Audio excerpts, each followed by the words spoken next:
There has been a significant shift happening in the way children are growing up. Childhood has been fundamentally overwritten, and this change has led to a significant decline in adolescent mental health. Another health issue hit teenagers across the country. There's a mental health crisis among young people. Yeah, I was suicidal for years, and within the past decade, the teen suicide rate has surged by nearly 40%.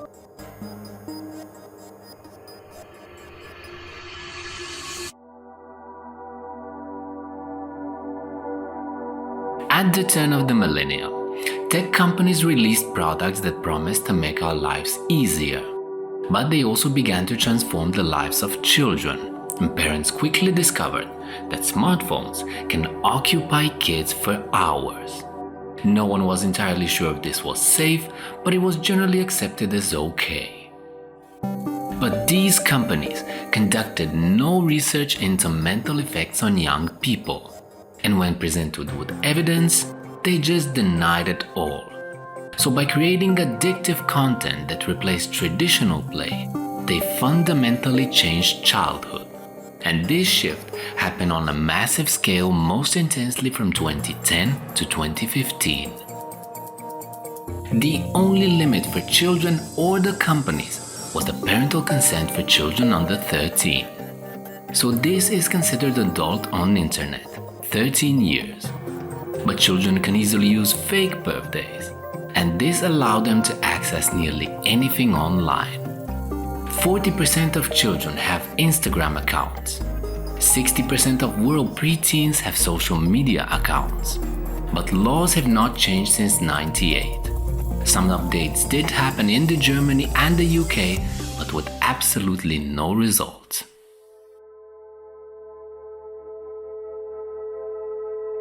The first Gen Zs began puberty around 2009, and this is the time when a few major tech trends converged. High-speed connection became widespread, and the iPhone was released in 2007. I'm here for the iPhone sale. I've been here since Sunday, and I'm just getting a phone for myself. From web surfing to a menu of your voicemails that look more like emails to Google Maps. And this brought a new meaning to the word viral. Like and retweet buttons changed online dynamics forever. Because before 2009, social media was primarily used to keep contacts in small circles. But all of a sudden, internet became naturally abundant, like grass and air. And a few years later, another trend emerged, one that impacted girls stronger than boys. The increased posting of selfies. And because of that, smartphones gained front cameras in 2010. Facebook acquired Instagram in 2012 and significantly boosted its popularity. And this led to a new era of designing your own persona. Mr. Zuckerberg, let me start with you. Did I hear you say in your opening statement that there's no link between mental health and social media use? Senator, what I said is I think it's important to look at the science. I know people widely talk about this as if that is something that's already been proven, and I think that the bulk of the scientific evidence does not support that. Gen Z became the first generation to hit puberty with a portal in their pockets. And this portal pulled them away from nearby friends and family into a sea of strangers. And this new audience validated them with likes and comments. They had to manage their online brand every moment because peer acceptance is the oxygen of adolescence, and maintaining it helped them avoid online shaming, which is the nightmare of adolescence. So they spent far less time playing and talking to each other, and these are essential for successful human development. So Gen Z became a test subject for a new way of growing up, and childhood became reprogrammed. But this change involves more than just technology. Free play had already declined in the 80s and 90s as adults assumed that unsupervised outdoor play would attract kidnappers and pedophiles. outdoor play further decreased as personal computers became widely available. And by 2012, the transition was complete. As childhood became more phone-based, children happily stayed indoors and played online. But they missed out on challenging physical and social experiences.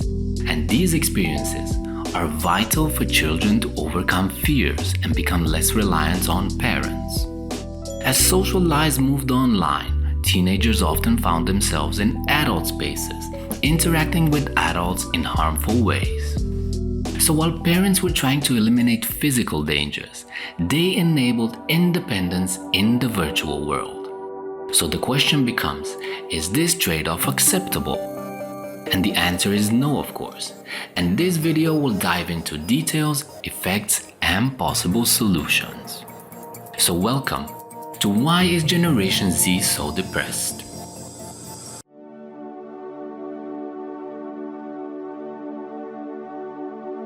In the early 2000s, there was very little signs of mental crisis. Well, that changed in the early 2010s, especially for Gen Z and some late millennials. Mental illnesses have many causes, but there is a big question of why between 2010 and 2015, depression numbers rose globally, mostly among adolescents. A major rise in depressive episodes began around 2012, especially among girls, and by 2020, 1 in 4 American teens already experienced major depression. This trend worsened in 2021, and most of the rise came before COVID, so the pandemic wasn't the main cause. Teen mental crisis is mainly about anxiety and depression. These are so-called internalizing disorders because they cause people to close in from fear and worry. Many fall into loneliness and hopelessness. Now, in contrast, externalizing disorders involve anger and risk-taking behavior. These are more common in boys, while girls usually have more internalizing issues. But since 2010s, both boys and girls have shown rising rates of anxiety and depression. But behavioral problems have surprisingly gone down. Today, anxiety seems to be the most common mental issue among young people, and depression is close behind. Teen anxiety rose from 34% in 2012 to 44% in 2018. In 2023, 37% of US college students said they felt anxious most of the time, and 31% felt anxious about half the time. This means that only 1/3 had low or no frequent anxiety. Fear is essential for survival. Humans have always lived in large social groups, and this made us delicately aware of social dangers such as ousting or public shaming. People, especially adolescents, often fear social death more than physical death because social connection is that important. Anxiety affects the mind and the body. It manifests as tension or tightness in the body. Emotionally, it is dread and worry. Clear thinking becomes difficult. It leads to unproductive obsessing where thoughts loop endlessly without resolution. Catastrophizing with blowing minor issues out of proportion. And overgeneralizing with one negative experience applied to all situations. And this becomes a vicious cycle that is very difficult to break. Many experts first doubted that the teen mental health drop was real. An article in New York Times said all of this is just pathologizing of everyday struggles. So, to confirm a true crisis, we will look at hard data, hospital visits and self-harm cases.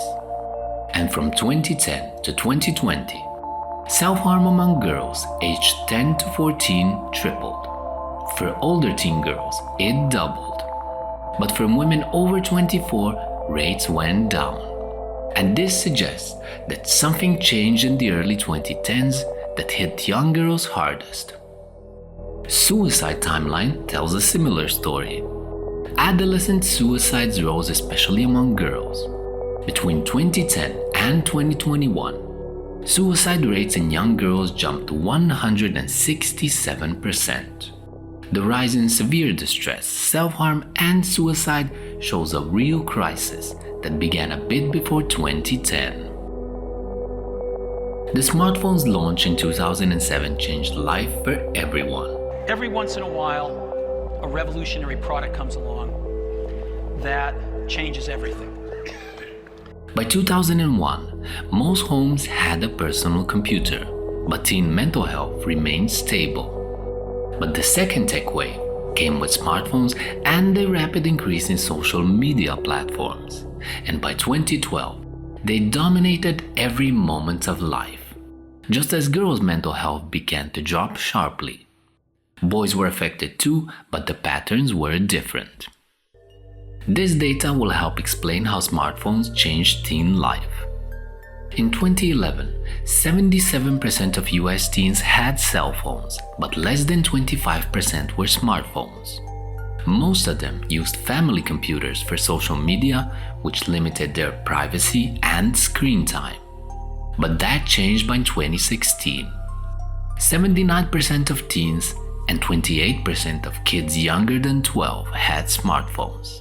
And this is the beginning of rapid adoption across all age groups. As number of phones grew, so did screen time. In 2015, teens spent about 2 hours daily on social media apps.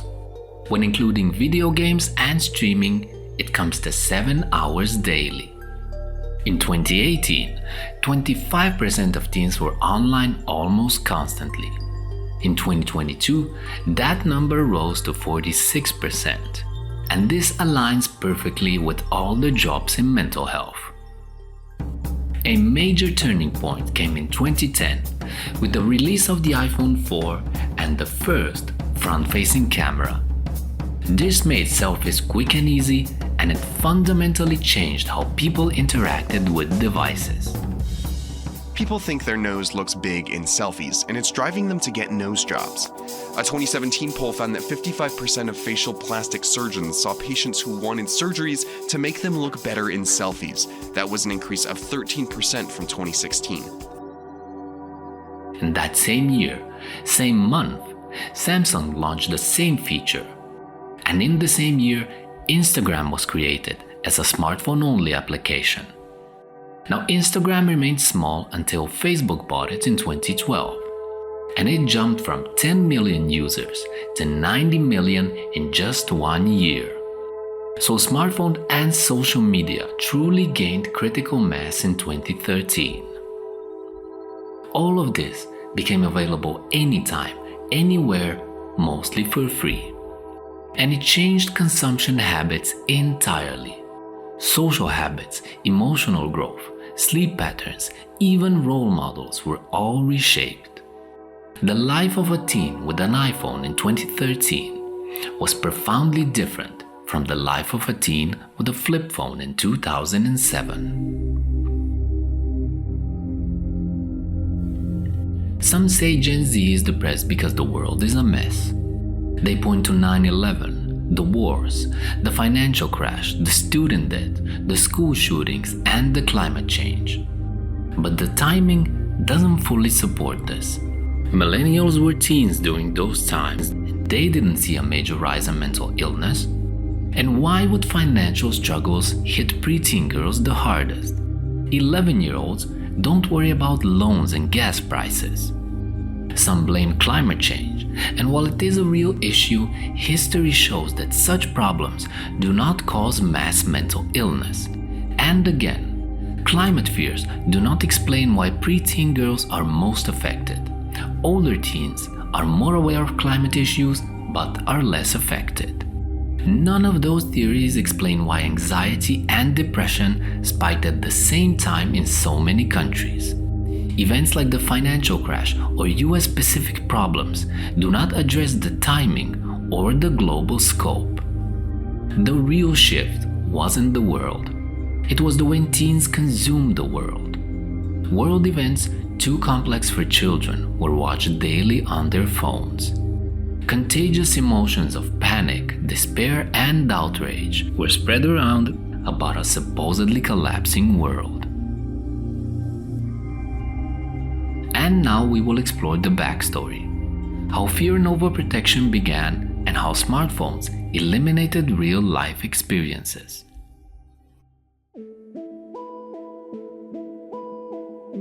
Imagine falling asleep in 2007, just before the iPhone's release, and waking up in 2017. At first, the world might look the same, but people's behavior would be very different. Everybody glued to their phones, even babies mesmerized. Because in 2007, teenagers used basic phones for one-on-one communication, mostly to arrange meetups. But by 2015, many stopped gathering in person altogether. And this shift raises a question. What happens to kids when they grow up on phones instead of outside? And to understand this, we need to ask another question. What do children actually need to do? Humans grow in a strange way. We grow rapidly for the first 2 years, then slow down for 7 to 10 years, and then again rapidly grow at the end of puberty. Now, child's main function is learning. So evolution made growth during puberty non-essential. Brain needs the power, not the body. A child learns about social life with play. And that is why children are drawn to games, imitation, and bonding with others. But screens now compete with these natural urges. Many kids are growing up without play, without face-to-face time, and real-life challenges that make childhood so powerful. Young mammals desire and require play, and play deprivation leads to social, cognitive, and emotional impairments. Something as simple as playing tag is actually very complex. It teaches timing, movement, and conflict resolvement. As children mature, verbal play like teasing refines their communication and teaches relationship repair. Play requires the suppression of the drive to dominate and enables cooperation. And over time, we develop social skills needed for democratic societies. Levels of joint decision-making and accepting contest outcomes depend on early childhood. Physical, unsupervised outdoor play is the most beneficial form of play. Physical risk teaches children self-care and mutual care. They learn to tolerate injuries, manage emotions, read others' emotions. They take turns, resolve conflict, and play fairly. Adult involvement, wanting to direct and protect, diminishes the benefits of the play. Spin you really fast? All right, lift your feet up. Here we go. Ah! And in complete contrast, social media interactions involve strategic presentation, leading to chronic social comparison and unattainable beauty standards. Healthy brain development requires specific experiences at the right age. Certain brain regions show increased adaptability during certain periods when specific experiences are most likely to happen. Now, these are very narrow windows where learning must happen. For example, language learning ability is strongest before early puberty. Emotional regulation, self-control, identity, and autonomy, all of these have very exact place and time of development. And this suggests that those who own a smartphone at age 11 are socialized into online cultures during their sensitive period. What is desirable, what is punishable, is all formed by incomplete online communities. For decades, kids played freely outside, solved problems, invented games without adults. But in the 90s, parenting changed. It became more intense, cautious, and focused on control. Free play dropped and was replaced by structured, adult-led activities. And at the same time, media fear-mongering about crime fueled paranoia. Even as actual risk declined, parents imagined danger everywhere. Unsupervised kids vanished from public spaces by the early 2000s. Gen Z grew up with less chance to face conflict, take risk, or build independence. The very things that help reduce anxiety and support discover mode. In the recent decades, the meaning of the word safety further expanded. Since the late 80s, emotional safety has taken center stage. But today, this includes the idea that people should be protected from distress caused by words or opinions. Safetyism has changed how kids play. Schools today create detailed rules for games like tag to avoid conflict. Step 1. You will need. But these rules stop kids from learning how to solve problems or handle disputes. And these are the skills that every democratic society needs. To truly ensure children's safety, delaying their entry into the virtual world and encouraging real-world play is crucial. In the past, teens went through life with clear milestones. At 13, they could go to the movies alone. At 16, they learned how to drive, and by 18, they could vote, work full-time, or graduate high school. Now these steps marked a steady path from childhood to adulthood. But as life moved online, age-based freedoms began to fade. Teens now spend less time in the real world doing adult things. Fewer get driver's licenses, fewer have part-time jobs, and fewer experiment with risky behavior. But we can rebuild a clear path to adulthood, and structured milestones could help. These steps would gradually increase freedom, responsibility, and offer teens something to grow into. Kids do not become confident, capable adults on their own. They need guidance, but also freedom and real-world challenges. A structured path with rising responsibility and real-life experience is the best way to help them grow. And now we will look deep into effects of phone-based childhood. We will track various side effects until we reach the biggest and the final one: the failure of transitioning to adult responsibilities. In 2007, the iPhone was like a digital Swiss Army knife. We think there are going to be several 100,000 people lined up Friday night and Saturday morning just to have the first one, just for that cool factor. Before the App Store existed, iPhone had everything: camera, music player, web browser, email. A versatile all-in-one tool. And then the App Store came in 2008. Companies created engaging apps, often using free advertising-based models. Children and adolescents with their underdeveloped frontal cortex were the most vulnerable to these designs. When a child plays a modern game, they get rewarded with a new level, with a fun video, with positive feedback, and so on. But because rewards are unpredictable, the child is much more likely to keep playing. And this is what leads to a trance-like focus and makes it hard to stop.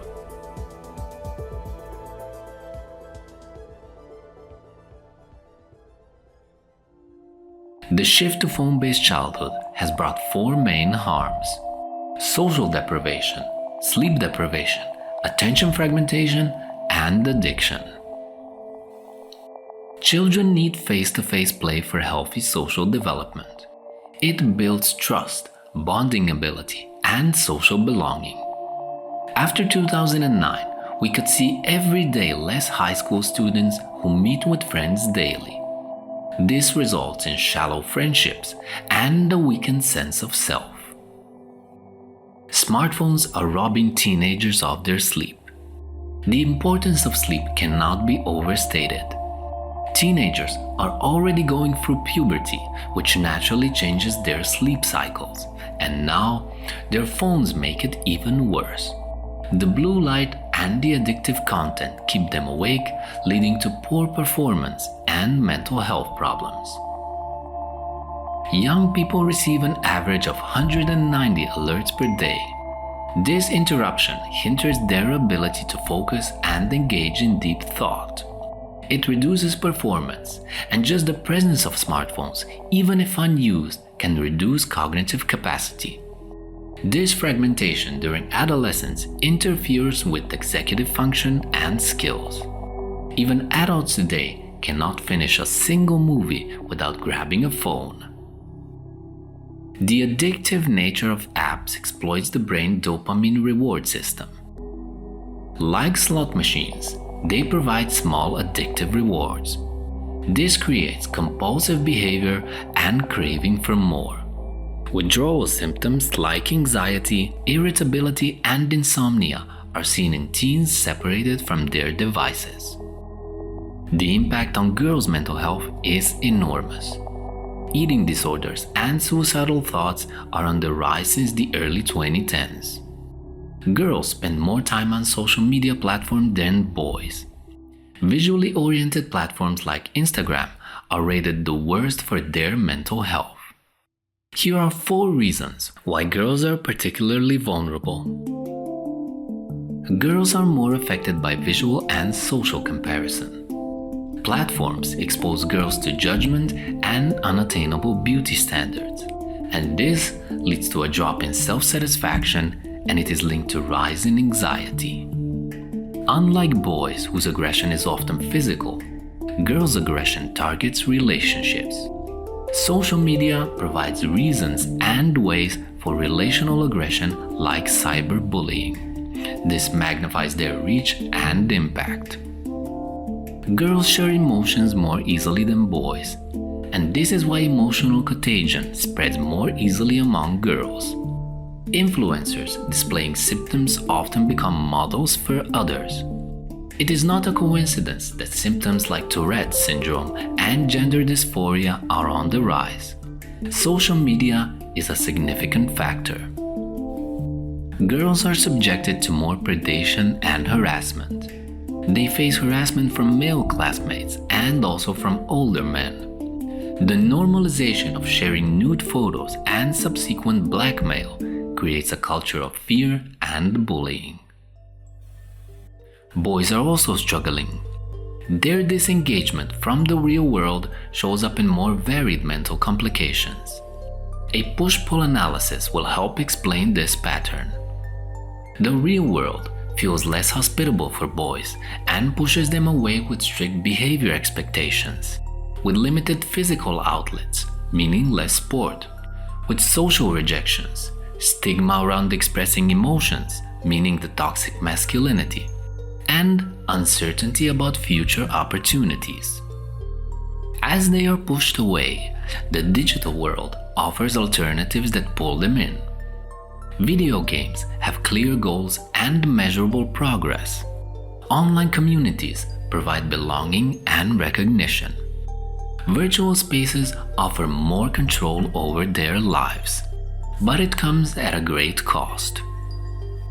The failure to launch phenomenon is more common among young men. These adults struggle to find jobs and find independence. The term NEET or NEET mostly applies to young men. It means not in education, employment, or training. In Japan, the economic downturn led to a phenomenon called hikikomori, which means pulling inwards or being confined. Young men retreat to their rooms and disengage from the real life, and this trend is now global. And finally, in the last chapter, we will look at actions for reversing the damage. Steps that need to be taken by tech companies, governments, schools, and parents.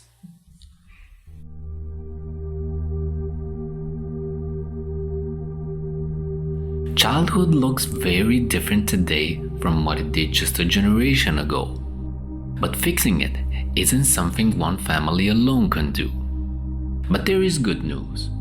We do not have to accept things the way they are. We are not stuck. This shift happened because of pressure from peers, schools, tech companies, and the lack of clear boundaries. People were acting alone without knowing that others were struggling too. And that is where collective action comes in. It means people working together to solve shared problems.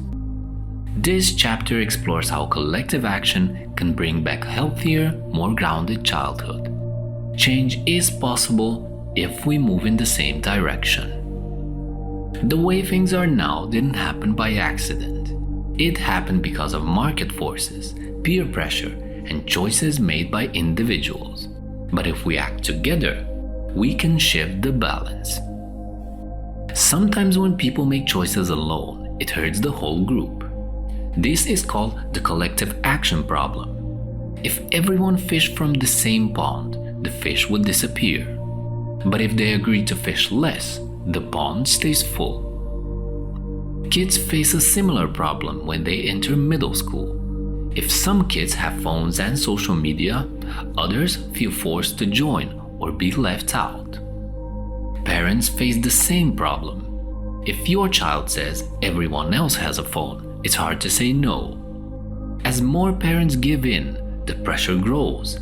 Eventually, everyone gives their kids phones, even if they don't want to. And even tech companies feel trapped. If one company truly verifies age, it may lose younger users to competitors who don't. So they all break the rules to stay ahead.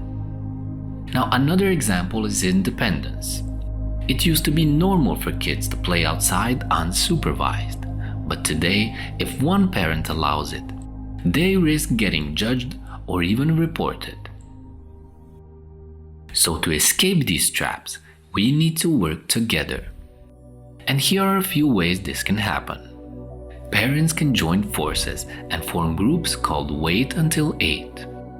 Parents agree not to give kids smartphones until 8th grade. The pledge starts when at least 10 families in the same grade and in the same schools agree, so no child is left out. New tools can make better choices easier. Examples include lockable pouches at schools, faster age checks, or phones without apps. These reduce the pressure on parents. Governments can pass laws to require age verification and protect independence. Schools can make rules like keeping phones in lockers, and these changes make it easier for everyone to support healthier habits. Instead of competing in a race to the bottom of our brainstems, companies should design apps that support healthy habits, not addiction. Features like time reminders, natural stopping points, and encouraging breaks can reduce compulsive use. Platforms should verify ages honestly and create genuine protection for preteens. Companies should compete to keep kids safe and not to attract them young and create lifelong customers like tobacco and alcohol. Video games should avoid gambling-style features. Instead, they should focus on creativity, problem-solving, and fun that doesn't exploit kids' psychology. Today's age of online consent is too low. This rule came from politics, not science. The original plan was 16, but then the company stepped in. At 16, kids are more mature and past most sensitive age. We don't need to give up privacy to check ages. New tools exist: third-party checkboxes, blockchain tokens, and so many more. These methods are improving daily and they should be used. Raising kids today is tougher than ever, but small changes can make a big difference. Try to wait until high school with smartphones. Basic phones for calls are enough. Team up with other parents so no kid feels left out. Face-to-face time and sleep matter more than most online activities. Playing games with friends in person is far better than doing it alone online. Slowly increase responsibility and they will become more confident. Teach teens how apps work. Explain how companies try to hook them, because knowledge gives power. Childhood has changed fast. Between 2010 and 2015, phones and social media rewired how kids grow up. That change hurt their mental health, focus, and freedom. But we are not stuck. We can act together to bring back real play and independence. Governments must raise age limits and enforce better rules. Tech companies must design responsibly. Schools must make room for play and trust, and parents must let go just enough to let kids grow. Childhood should happen in the real world, not just on screen. Thank you for watching, and if you agree with this video, type "Bring Back Real World" in the comments.